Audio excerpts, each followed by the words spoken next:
The piece of knitting that I'm working on in this video is part of a baby blanket. There is a complete video on making the baby blanket, and I'll put a link in the program notes in case you would like to make it too. This video discusses binding off the double knitted fabrics that are involved. That's the last stitch that we worked. So starting on the opposite board from that, on the opposite end of the work, lift the stitches off one by one and chain them through one another. What I'm using here is a latch tool to make it more visible. This is designed for use with a knitting machine, and this is the bulky version. They're between $5 and $10. You can get them from any knitting machine dealer, and they're available on eBay.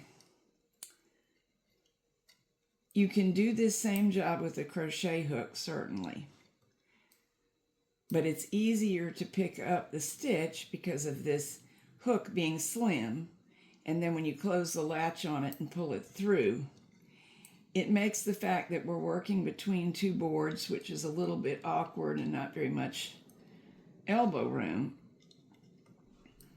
a bit easier to accomplish. The concept is identical, pulling one stitch through the previous stitch, and it looks identical when completed.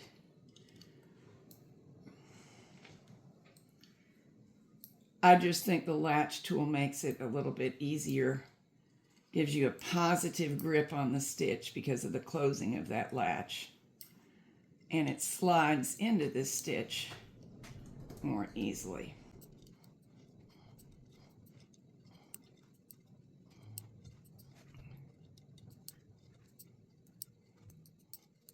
When you get to the end of the bind off, consider what you'll be doing next with this piece of knitting. If it's a scarf, you only need to leave enough yarn tail to secure and to weave in.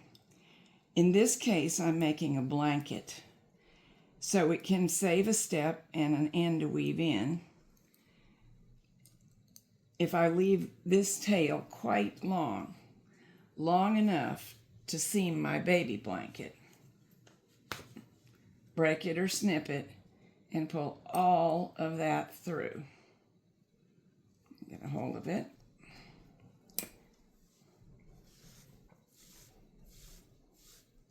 Now I'll be able to put that into a yarn needle and stitch this edge right to the other pieces of the blanket.